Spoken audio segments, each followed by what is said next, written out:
Jangankan rakyat yang geram, saya juga geram. Ya.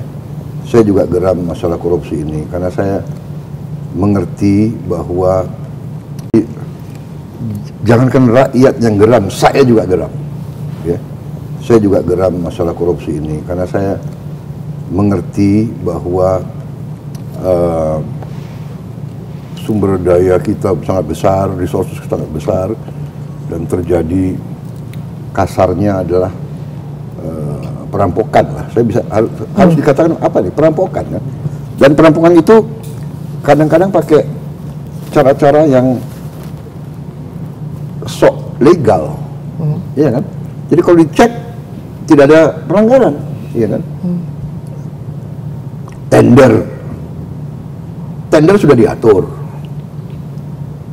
siapapun pemenangnya. Kadang-kadang tender itu diam-diam tidak diumumkan, atau diumumkan hari Selasa jam 10, tak tutup, udah jam 2 udah tutup, ya kan? Tak, yang masuk 3 penawaran semua related, orang yang sama, udahlah. Seperti akal-akalan. Benar kan? Ini praktek sudah terjadi. Ya ini kan dari segi hukum tidak salah.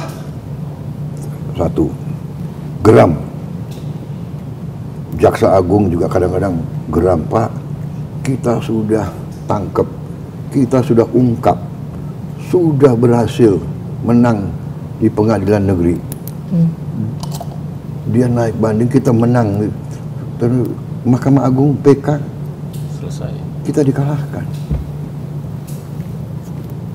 Jadi ini masalah ya. Jadi langkah saya dalam waktu dekat, saya sudah suruh hitung Menteri Keuangan ya dengan Menseknek, saya ingin naikin gaji semua hakim. Saya ingin naikin gaji skala signifikan semua hakim. Saya hitung-hitung mampu kita. Ya jadi memang apa ya, hasil efisiensi gitu. Kalau tidak salah ya, untuk meningkatkan signifikan semua hakim mungkin butuh 12 triliun ya, nggak sampai 20 triliun. Penghematan perjalanan dinas ke luar negeri bisa naikin gaji seluruh Indonesia, semua gaji, dan signifikan. Nanti saya dimarahin juga, kok hakim yang dinaikin signifikan, kami gimana ya? Tapi hakim dulu mungkin ya, karena hakim kita harus dibikin begitu terhormat dan begitu yakin sehingga dia tidak bisa disuap. Saya juga kasih petunjuk, hakim harus punya rumah dinas yang layak. Ini sedang dikerjakan oleh Menteri Perumahan. Kalau tidak salah kita punya hakim seluruh Indonesia nggak sampai 10.000. Kalau tidak salah 9.000 sekian. Jadi ini harus diadres. Hakim dulu diperbaiki, kemudian aparat-aparat yang lain.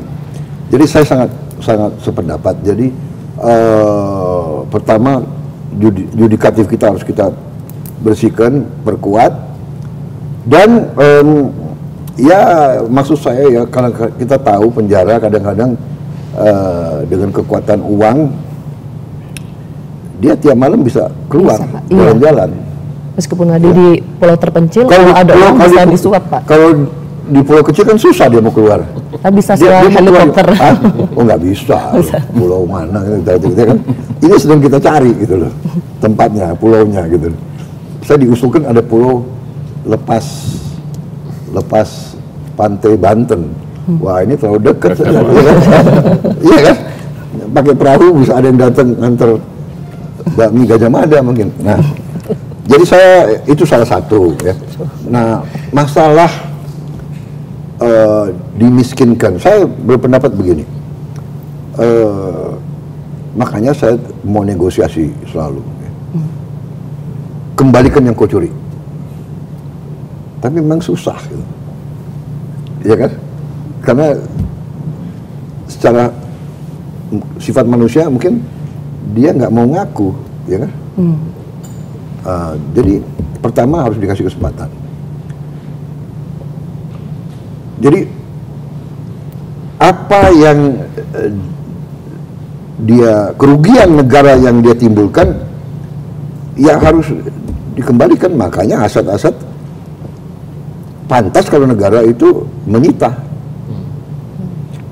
Tapi kita juga harus adil kepada anak istrinya. Kalau ada aset yang sudah milik dia sebelum dia menjabat umpamanya, atau sudah ya nanti para ahli hukum suruh bahas apakah adil anaknya menderita juga gitu. Iya kan? Karena dosa seorang tua sebetulnya kan tidak boleh diturunkan ke anaknya, kira-kira kan begitu. Tapi ini saya minta masukan dari ahli-ahli hukum.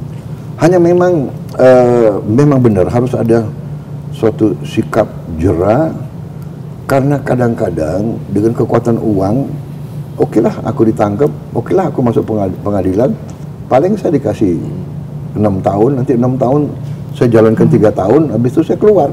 Ya. Dan selama 3 tahun saya juga nanti bisa saya sogok pejabat ini pejabat itu, sehingga saya mungkin tiap 5 hari saya keluar.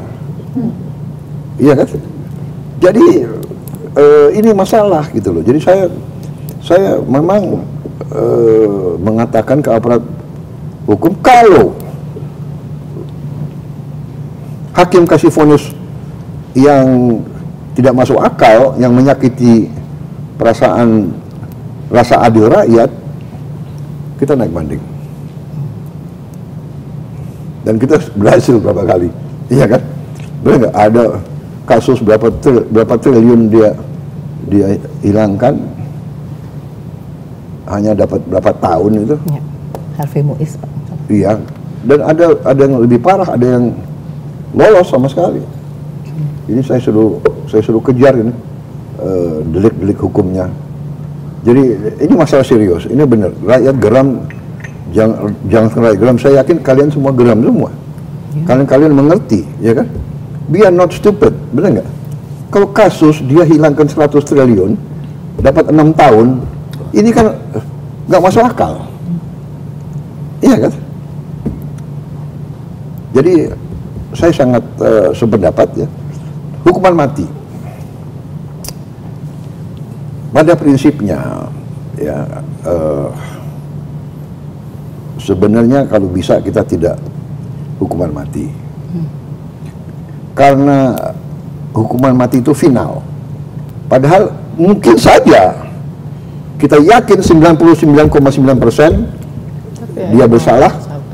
Mungkin ada satu masalah yang ternyata dia korban, atau dia di frame, atau dia itu loh.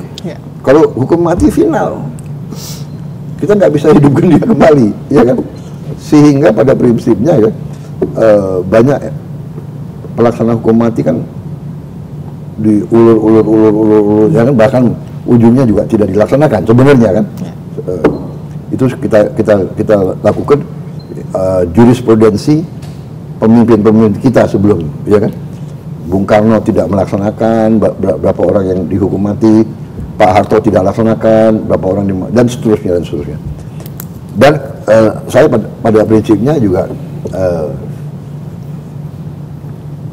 kalau bisa kita cari efek jera yang tegas, tapi mungkin tidak sampai hukuman mati. Tapi ini tentunya nanti konsensus para pimpinan politik dan para pakar-pakar hukum.